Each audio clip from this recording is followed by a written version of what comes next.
আজকের আলোচনার বিষয় যে বায়োফ্লকে কোন মাছের জন্য কতদিন সময় লাগে, কোন মাছ চাষ করলে বায়োফ্লকে লাভবান হওয়া যায় সেই সম্পর্কে আমরা জানবো। এগুলো যে মাছগুলো দেখছেন সবই ক্যাটফিশ, এগুলোর দাড়ি গোঁফ আছে, এই মাছগুলো আপনারা চিনেন অলরেডি। এবং কি ভিয়েতনামি কই, মনোসেক্স, তেলাপিয়া এই মাছগুলোর রেজাল্ট খুব ভালো বায়োফ্লকে। তো আমাকে অনেকে জিজ্ঞেস করেন যে আসলে বায়োফ্লকে কোন কোন মাছ করব, কী মাছ করব। আপনাদের জন্য আগে একটা ভিডিও দিয়ে রাখছি, দেখতে পারেন। এবং কি রুই, কাতলা, মৃগেল এগুলো মাছও মোটামুটি বায়োফ্লকে হচ্ছে আর কি। সো এখনও যারা সাকিব এগ্রো ফার্ম চ্যানেলটিকে সাবস্ক্রাইব করেনি, সাবস্ক্রাইব করে দিন এবং কি বেল বাটনটি প্রেস করে দিন। চলুন শুরু করা যাক। যারা নতুন তাদের জন্য আমি বলছিলাম যে আগের ভিডিওতে বলছিলাম শিং মাছ সবচেয়ে আগে সাজেস্ট করতাম, তারপরে অন্যান্য মাছগুলো সাজেস্ট করছি। তো এখন হলো যে যদি শিং মাছ করেন তো শিং মাছের আসলে কতদিন সময় লাগে একটা শিং মাছ মানে 1 কেজি ওজন করতে, বা একটা শিং মাছের ওজন কতদিনে কী আসে সেটা আমরা যদি বলি। যদি আপনারা 500 লাইনের শিং মাছ যদি ছাড়েন সেটা 120 দিন মানে 4 মাসে তার ওজন হবে 70 থেকে 110 গ্রাম, মানে 8টা 10টা 12টায় কেজি আসবে। অর্থাৎ 1 থেকে 3 গ্রাম ওজনের শিং মাছের পোনা আপনাকে ছাড়তে হবে। যদি আর সে ছোটো ছাড়েন সেই ক্ষেত্রে সময় বাড়তি হবে। তো এই জিনিসটা আপনাদের খেয়াল রাখতে হবে। এখন আসি ভিয়েতনামি কইয়ের ক্ষেত্রে। ভিয়েতনামি কই 0.8 থেকে 1 গ্রাম, অর্থাৎ 1000 লাইন বা 1200 লাইনের যদি মাছ ছাড়েন, মানে 1200 কেজি 1000 কেজি এরকম মাছ যদি ছাড়েন, তো 80 থেকে 90 দিন, এটা 4 মাস লাগবে না, 80 থেকে 90 দিন, অর্থাৎ 2-3 মাসেরও একটু কম লাগবে। এর ভিতরে মোটামুটি 70 থেকে 110 গ্রাম ওজন হয়ে যাবে। অর্থাৎ যদি আমরা বলি যে 8টা 10টা 12টা এরকম কেজি আসবে। সো ভিয়েতনামি কইয়ের রেজাল্টটা খুব ভালো। সো আপনারা অবশ্যই ভিয়েতনামি কই করবেন, থাইল্যান্ডি কই করবেন না। ভিয়েতনামি কইয়ের রেজাল্ট ভালো। এটা দেখতে অনেকটা দেশি কইয়ের মতো কালার আসে দেখে, এই জন্য কালারটার জন্য এবং কি টেস্টের জন্য এটার খুব ভালো টেস্ট পাওয়া যায়। এই জন্য মূলত ভিয়েতনামি কইয়ের রেজাল্টটা ভালো এবং কি দামটাও ভালো পাওয়া যায়। এখন আসি তেলাপিয়ার ক্ষেত্রে। তেলাপিয়া দেখা যায় যে 1200 পিসে যখন কেজি হয় বা 1000 পিসে কেজি হয়, তখনই মূলত দেখা যায় এই তেলাপিয়াগুলো পাউডার খাওয়া বাদ দিয়ে মূলত মানে 0.5 বা 0.8 মিলি খাওয়া শুরু করে। তো 1000 লাইনে যদি কেউ যদি তেলাপিয়া ছাড়েন 120 দিনে এর ওজন 250 থেকে 300 গ্রাম এবং কি 300 গ্রামের উপরে আসতে পারে। এই মাছ যেগুলো বলতেছি এগুলো অবশ্যই আপনাদের ইন্ডিয়ান অথবা থাইল্যান্ডি, ভিয়েতনামি বা ফিলিপাইন এই তেলাপিয়াগুলো হতে হবে। মানে জাত উন্নয়ন করা যে জাতগুলো আছে সেই জাতগুলোর তেলাপিয়া হতে হবে। কখনোই এই জাতের বাইরে যে তেলাপিয়াগুলো আছে, যেগুলো হলো আমাদের দেশি তেলাপিয়া আছে, সেই দেশি তেলাপিয়াকে যদি মনোসেক্স করা হয়, এক লিঙ্গ করা হয়, যে দেশি যে তেলাপিয়াটা আছে আমাদের, এই তেলাপিয়াকে যদি দেশি তেলাপিয়া করা হয়, তেলাপিয়াকে মনোসেক্স করা হয়, সেই তেলাপিয়ার রেজাল্ট কিন্তু খুব একটা ভালো হবে না। 150 গ্রাম থেকে 200 গ্রাম ওজন আসবে 4 মাসে।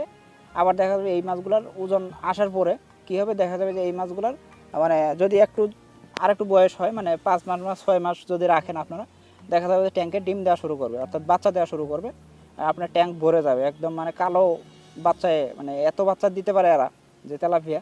সেই জিনিসটা আপনাদের অবশ্যই খেয়াল রাখতে হবে। অনেকে আবার দেখা যায় যে মনোসেক্স তেলাপিয়া মানে দাম কম পায়, 60-70 পয়সা করে তেলাপিয়ার দাম পেয়ে মানে তেলাপিয়া দৌড়ায় তাদের কাছ থেকে তেলাপিয়া নিয়ে নেন। সেই জিনিসটা আসলে ভুল ধারণা যে 60-70 পয়সা কেন, 80 পয়সা 90 পয়সা ভালো মানে তেলাপিয়া করতে গেলে, মনোসেক্স করতে গেলে 80-90 পয়সা খরচ হয়ে যায়। মানে যারা আমরা হ্যাচারি মালিক আছে, আমরা আসলে এই জিনিসটা আপনাদের এই জন্যই বলা আর কি, যে সেই ক্ষেত্রে তো তেলাপিয়ার 60-70 পয়সা করে কেমনে দিবে আপনাকে। সেই জিনিসটা আপনারা অবশ্যই খেয়াল রাখবেন। আমার কাছে সব ধরনের পোনাই পাবেন। সো আমরা এই জিনিসগুলো এনশিওর করে থাকি যে আমাদের পোনা যাতে ভালো হয়, সেই জিনিসটা আমরা মানে এনশিওরিটি দিয়ে থাকি আর কি। তো এখন আসি যে পাবদা মাছের ক্ষেত্রে, যারা নতুন বললাম এই জিনিসগুলো করতে পারেন। এখন পাবদা মাছ যদি 0.5 থেকে মানে 2000 থেকে 1000 কেজি, মানে 1000 বা 2000 কেজির ভিতরে যদি কেউ যদি ছাড়েন, পোনা ছাড়েন, 120 দিনে এর ওজন আসবে 30 থেকে 50 গ্রাম। অর্থাৎ 1000 লাইনে যদি কেউ যদি পাবদা মাছ ছাড়েন তাহলে 30 গ্রামের উপরে আসবে 4 মাসে।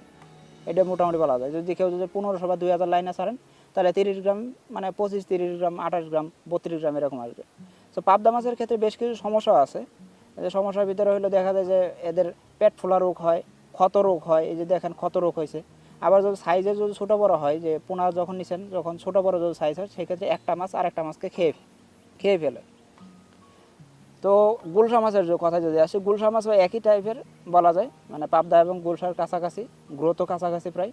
যদি 2000 লাইনে ছাড়েন তাহলে মোটামুটি 20-25 গ্রাম আসবে 4 মাসে। আর যদি 1000 লাইনের ছাড়েন তাহলে 120 দিনে মোটামুটি 25 থেকে 35 গ্রামের মতো ওজন আসবে। এই যে ওজনগুলো বলতেছি সবগুলো ওজনই অবশ্যই আপনাদের ভালোভাবে কালচার সিস্টেমটা জানতে হবে। কালচার সিস্টেম যদি ভালোভাবে না করতে পারেন, বায়োফ্লক যদি ভালোভাবে না করতে পারেন, কখনোই এই আশানুরূপ গ্রোথ পাবেন না। এবং কি পোনাটাও তো অবশ্যই ডিপেন্ড করে, বায়োফ্লক বলেন, আরএস বলেন, রিসার্কুলেট মানে রেসওয়ে সিস্টেম বলেন, অ্যাকোয়া কালচার যে কোনো সিস্টেমে আপনার কালচার সিস্টেম যদি ভালো না হয় বা আপনার খাবার সিস্টেম যদি ভালো না হয়, সেক্ষেত্রে কখনোই গ্রোথ ঠিক মতন পাবেন না। তো এখন আসি দেশি মাগুর, এটা সবচেয়ে গ্রোথ কম। হ্যাঁ, দেশি মাগুরের সবচেয়ে গ্রোথ কম। যদি আপনারা 300 লাইনের পোনা ছাড়েন, 300 কেজি এরকম পোনা যদি ছাড়েন, তাহলে 120 দিনে অর্থাৎ 4 মাসে এর ওজন আসবে 100 থেকে 150 গ্রাম।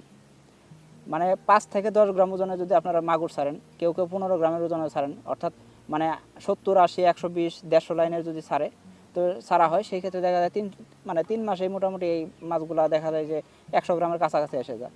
আর যদি 4 মাস রাখা হয়, তাহলে 150 গ্রাম ওজন এসে যাবে, মানে 6টা কেজি এসে যায়।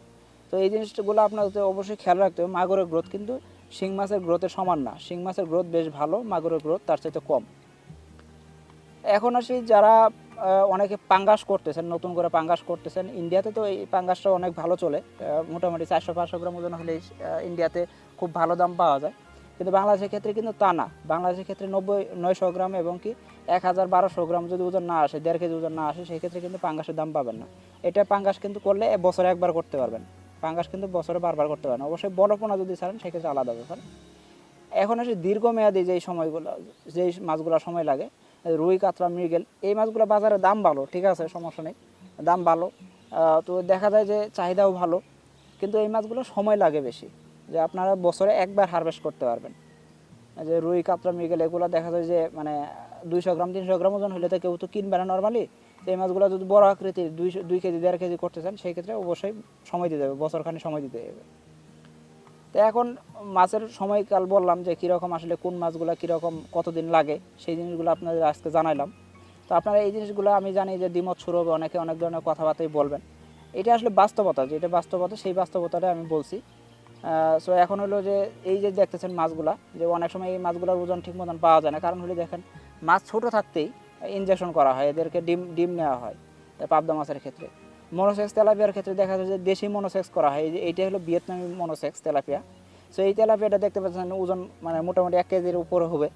সো এই মাছগুলো যদি বড় আকৃতির মাছ দ্বারা যদি ডিম কালেক্ট না করা হয়, এদের যদি ব্রিডিং যদি বড় মাছ দিয়ে না করা হয়, 200-100 গ্রাম ওজনে যদি মাছ দ্বারা করা হয়, সেই ক্ষেত্রে মাছের পোনা ভালো হবে না। কিন্তু আবার অনেকে ভিয়েতনামি কই করছেন, তো তাদের দেখা গেছে মাছের ওজন মোটামুটি মানে 15 গ্রাম 20 গ্রাম করে হয়েছে, সেই মাছের দেখা যাচ্ছে ডিম এসে গেছে। সো এই ডিম আসার কারণগুলো হলো যে মাছের বয়স বেশি ছিল, কিন্তু আপনাকে মাছ হ্যাচারি মালিক আপনাকে ধরাই দিছে যে কম দামে পোনা নিয়েছেন, আপনাদের ওইরকম একটা ধরাই দিছে। তো লেজ পচা রোগও হয় কই মাছের ক্ষেত্রে, এই জিনিসগুলো আপনাদের খেয়াল করতে হবে। যে পেপিলোমা রোগ হয়, এটা শীতের আগে এবং শীতের শেষের রোগটা আসে নর্মালি। সো আপনাদের রোগ ব্যাধি সম্পর্ক জানতে হবে, কোন মাছের আসলে কীভাবে কালচার করতে হবে, কালচার সিস্টেমটা জানতে হবে। এই যে মাছগুলো দেখতেছেন, এগুলো হলো হাইব্রিড মাগুর। এই হাইব্রিড মাগুর কেউ করবার যায় না। হাইব্রিড মাগুর করলে অবশ্যই লস খাবেন, এটা চোখ বন্ধ করে বলা যায়। বাংলাদেশে অনেকেই করতেছেন আর কি, হাইব্রিড মাগুর অনেকেই করেন, সেই জিনিসটা করবেন না। এখন আসি যে যারা গুলশা মাছ করতেছেন, গুলশা মাছে দেখা যায় হোয়াইট স্পট রোগ হয় এবং কি ক্ষত রোগ হয়, পাশাপাশি গুলশা মাছে দেখা যায় যে পেট ফোলা রোগ হয়। সো নতুন যারা আছেন তাদেরকে আমি বলবো গুলশা মাছ করবেন না, গুলশা মাছ 2য় বা 3য় ধাপে করেন, তাহলে আপনার রেজাল্ট ভালো পাবেন। কারণ গুলশা মাছের একবার এক রোগ হয় আর একবার আর এক রোগ হয়, আপনার সমাধান করতে করতেই দেখা যাবে যে মানে অবস্থা টাইট হয়ে যাবে আর কি। কালচার সিস্টেম আর কি করবেন। সো কালচার সিস্টেম করতে গেলে আপনাকে অবশ্যই আগে ভালোভাবে জেনে বুঝে করতে হবে। আমি বারবার বলি, প্রত্যেকটা ভিডিওতে আমি বলি যে আপনারা জেনে বুঝে করেন, বায়োফ্লকটাকে খেলায় নিয়েন না, অল্প অল্প জ্ঞান নিয়ে আসলে বায়োফ্লক করবেন না। সো এই জিনিসটা আপনাদের আমার অনুরোধ থাকবে, কারণ হলো যে 1-2টা ট্যাঙ্ক নিয়ে আসলে বায়োফ্লকে সাকসেস হওয়া যায় না। যদি আপনার মানে 1-2টা বলতে মানে 10-20 হাজার লিটার বা 5,000 করে 2টা ট্যাঙ্ক, 10,000 লিটার ট্যাঙ্ক, এরকম ট্যাঙ্ক নিয়ে আসলে সাকসেসফুল হওয়া যাবে না। মিনিমাম একটা রিকোয়ারমেন্ট থাকা উচিত যে হ্যাঁ আপনার 3-4টা যদি ট্যাঙ্ক থাকে, সেই ক্ষেত্রে আপনি সাকসেস হতে পারবেন ইনশাআল্লাহ, এটা বলা যায়। অবশ্যই তারপরেও সময় দিতে হবে, প্রথম হারভেস্টে হবেন না, এটা স্বাভাবিক। আর যদি প্রথম হারভেস্টে কেউ হয়ে যান, তা সেক্ষেত্রে আলহামদুলিল্লাহ খুব ভালো আর কি। তো আপনারা আমার কাছ থেকে এয়ারেশন পাম্প নিতে পারেন। আমি এটা ফিশ পন্ড এয়ারেশনটা বিক্রি করতেছি 250 ওয়াটের মাত্র। এটা দিয়ে আপনারা 10 থেকে 60,000 লিটার পর্যন্ত আপনারা ট্যাঙ্ক দিতে পারবেন, ব্লো করাইতে পারবেন। এবং কি আমার কাছে পোনাও পাবেন, আমরা বিভিন্ন জায়গায় সারা বাংলাদেশে পোনা দিচ্ছি, এবং কি বায়োফ্লক প্রজেক্ট করে দিচ্ছি, বিভিন্ন জায়গায় প্রজেক্ট করে দিচ্ছি। বায়োফ্লক প্রজেক্টে আমাদের A to Z সাপোর্ট থাকে। মানে নর্মালি আমাদের পুনা থেকে নিয়ে শুরু করে পুনার সাপোর্ট থেকে শুরু করে আপনার প্রজেক্ট প্রপোজাল রেডি করা, প্রজেক্টের কীভাবে খরচ কমানো যায়, প্ল্যানিং দেওয়া, এবং কি প্রজেক্টের সাকসেসফুল করানোর জন্য কীভাবে কী করা লাগে সব জিনিসগুলো আমরা করে থাকি আর কি। তো এখন আসি যে অনেকে আমাকে বলতেছিলেন যে ভাই চিংড়ি চাষ করা যায় কিনা, যে বায়োফ্লকে চিংড়ি চাষ করা যায় কিনা। অবশ্যই করা যায়, এবং কি আপনাদের জ্ঞাতার্থে আপনাদের জানাই রাখি যে চিংড়ি চাষের জন্য মেনলি হলো যে আপনাদের বায়োফ্লকটা তৈরি হয়েছে, এবং কি সাথে হলো তিলাপিয়ার জন্য। যে এই মাছ দুইটার জন্য মূলত বায়োফ্লক তৈরি হয়। তো এখন হলো যে বাংলাদেশে আসলে এই যে হোয়াইট লেগ বা সাদা লেগের মানে সাদা যে চিংড়িটা আর কি, এটা হলো বলা হয় যে বেনামি শির্ম বা বেনামি চিংড়ি। এটা ইন্ডিয়াতে চাষ হচ্ছে বহুত আগে থেকেই, এবং কি মেক্সিকানে সবচেয়ে আগে এই চাষটা শুরু হয়। তো এখন কথা হলো যে বাংলাদেশ সরকার অলরেডি বেনামি চিংড়ির জন্য অনুমোদন চাইছে, পারমিশন চাইছে, গ্র্যান্টেড হবে কি না সেটা জানি না। তো এখন কথা হলো যে বেনামি চিংড়ির রেজাল্ট খুব ভালো, বায়োফ্লকের খুব ভালো রেজাল্ট। তো যদি ইনশাল্লাহ যদি বেনামি চিংড়ি যদি মানে বাংলাদেশ সরকার যদি অনুমোদন নিয়ে আসতে পারে, তো সেই ক্ষেত্রে অবশ্যই খুব ভালো আমরা মানে বায়োফ্লকে খুব ভালো করতে পারবো ইনশাল্লাহ, চিংড়ি চাষে খুব ভালো করতে পারবো। পাশাপাশি গলদা বাগদা এগুলো চিংড়ি অনেকে এক্সপিরিয়েন্স করতেছে, আমি এখনও করিনি। সো আপনাদের বলবো যে আপনারা এক্সপিরিয়েন্স করতে পারেন, আমি না করব না, কিন্তু সেক্ষেত্রে অবশ্যই জেনে বুঝে করবেন। চিংড়ির ক্ষেত্রে অবশ্যই জেনে বুঝে করতে হবে। সো এখন আপনাদের যদি চ্যানেলটিকে ভালো লাগে থাকে, আমার ভিডিও যদি ভালো লাগে থাকে, আপনারা একটা কমেন্ট করতে পারেন, ভিডিওটিকে লাইক করতে পারেন, এবং শেয়ার করতে পারেন, বন্ধুবান্ধবের মধ্যে ছড়াই দিতে পারেন ভিডিওটি। বায়োফ্লক সম্পর্কিত যাবতীয় ভিডিও পেতে সাকিব অ্যাগ্রো ফার্ম চ্যানেলটি সাবস্ক্রাইব করুন, পাশে থাকা বেল বাটনটি প্রেস করে দিন এবং আমাদের চ্যানেলের সাথেই থাকুন।